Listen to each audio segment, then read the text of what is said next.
Alright, trade offer. You get 3 uploads in a month, I get to chill for at least one of them. I think that's fair, right? Don't you think? Yeah, I've earned this. Nah, but for real, my energy's been good recently, so I just felt like making it long form, but I didn't want to do anything serious with an actual topic, so I'm just gonna chill here and probably just yap to the phone. I don't know how long this is gonna be, but, you know, we're just gonna be chilling. It's a Friday night, you know, and I'm inside, as usual, so, you know. We're just gonna have fun. I also know there's gonna be a point where my brain starts shutting down. So we'll see if I start making more or less sense once I start, you know, losing brain cells.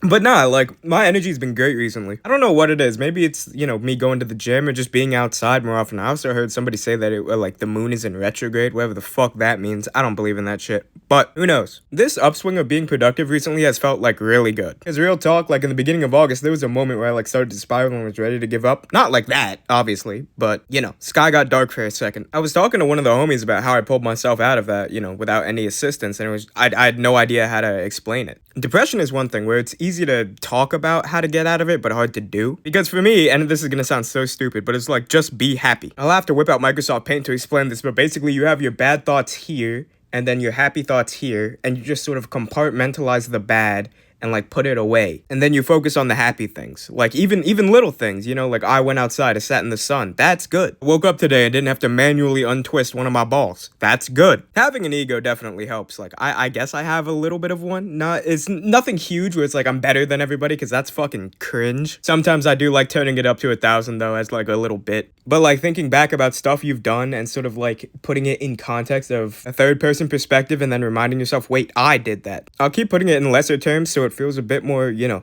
standard as opposed to like stuff I've actually done for real. Because I know if I was talking to me from like 4 or 5, no, holy shit, more like 7 years ago, I would hear some of the stuff I've done and been like, oh no, you're lying, this is bullshit. Like we never did that. But an example is I went to the gym every day this week, even though most of those days, I didn't even feel like going. I felt like shit in the morning. But I did it anyway, because ain't no little illness gonna stop me, the fuck? Or when I was severely hungover and was like 1 inch away from dying, I still recorded and uploaded a video. Or going even farther back, like I've climbed mountains, I've rappelled into canyons, you know? I climbed up a rock wall and hit the fucking Spider-Man pose. I did that. And sure, sometimes it'll feel like underwhelming to go from that to like sitting in my apartment just recording videos at night, but you know, everybody wants to do this at some point. I'm pretty sure there was a study done, and most kids, what they want to do when they grow up is be a YouTuber. Me included, this is what I've wanted to do for years. I'm still small, you know, like, but that's the process. It's the grind, and I like it. There's something satisfying about looking at the stats and seeing the sub count go up little by little. Something refreshing about it, and God willing,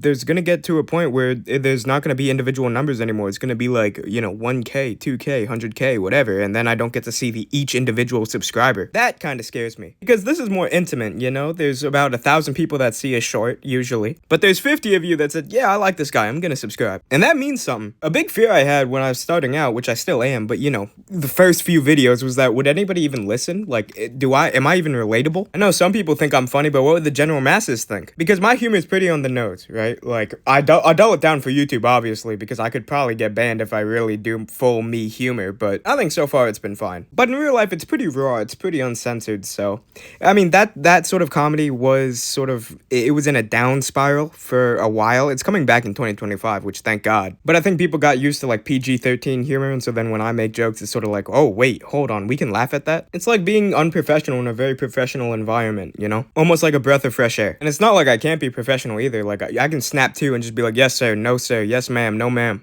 Even when I was back smoking weed, I said yes sir to my fucking dealer, bro. Like, what am I doing? It's 3 a.m, I'm risking my life to get the happy plant, and he's like, you got the money? I'm like, yes sir. Like, what? Even he looked confused, like, what did you just say to me? Even after quitting, I still felt bad, because I kind of liked the dude. Like, he seemed like a chill guy outside of the transactions. Now it's legal, and you can just go to a store and buy it, but still, I miss the good old days where you were, like, risking your whole life to get some weed. You know, you roll up to the projects, you see some dude shooting dice out the corner, you hear some pops in the distance that you're kind of hoping were just something falling, and you go handle business and then skedaddle as fast as possible. I'll make a short about this at some point, but more people watch the shorts than they do this, so I'll tell the story anyway. I was gone when they legalized it here, so when I came back home and I saw people smoking weed in front of a cop car, I was like, what are you doing? It's one of the very few times I got culture shock in my own hometown, because I remember sitting in a staircase sparking up and just hearing keys jingle and everybody scatters each direction. We just dip as fast as possible. Now folks are like, yeah, I'm smoking, what you gonna do about it? Nothing. It feels kind of good that the city's coming back to its old self, because I was sitting in a park recently and I was just chilling, smoking a cigarette, drinking a Monster, and there's a dude freestyling, there's dudes like fucking hitting kickflips on skateboards. People are selling shit. There's a crackhead screaming about the Jews having space lasers and shit. Like, we're back. Because like most places, when COVID hit, everybody just got inside and nobody was outside. And it took us a while to really get back into being outside for real. Like, we're not gonna die. Now that we got our identity back, it feels amazing. Only thing that's missing now is that I need a goth girl to come sit on my face. Nah, I'm just joking. Not really. A question I do have that I don't really have the confidence to check the statistics of is, do people really watch these full things? Because for me, when I watch YouTube, I like to just sit there and listen, right? Like, I don't even really care what the background is. I can just listen to people talk. And a good rule for life, and YouTube in particular, is that not everybody's like you. My best friend is a prime example of that. We are on two completely different sides of YouTube. Some of the stuff he watches, I'm like, how do people watch this? And then I know for a fact that there's some of the stuff that I watch that he's asking the exact same question. There's beginning to be some overlap since I've gotten him into MMA and UFC. And that's something I could go on a rant about for a long time. But you ever like just see your personality rubbing off on somebody and just them starting to like mimic you, and it just feels amazing? Mimic is the wrong word, but I can't think of a better one right now, so we're gonna work with that. I don't really think I picked up anything that he does, but I'm sure he'll tell me after he watches this if he does actually watch the full thing like he says he does. I don't know. For me, there's just a sense of pride where you see somebody do something or say something that you know you do, and you're like, oh yeah, I know where she got that from.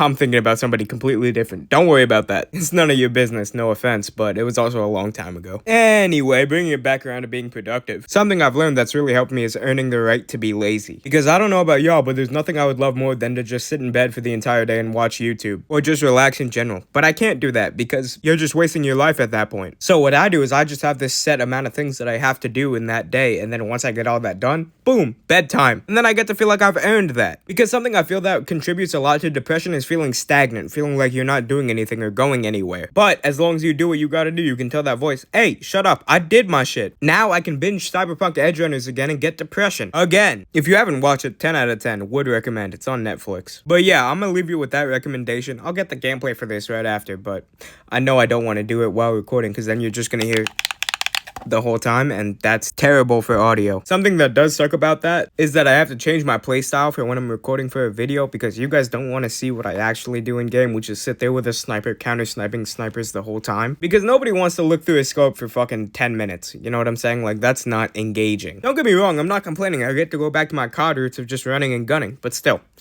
I like to think I know what works and what doesn't. For retention, at least. But anyway, thank you. That's about all. And I'll see you in like a month or two, to be honest. Hello. Hey, Beneki.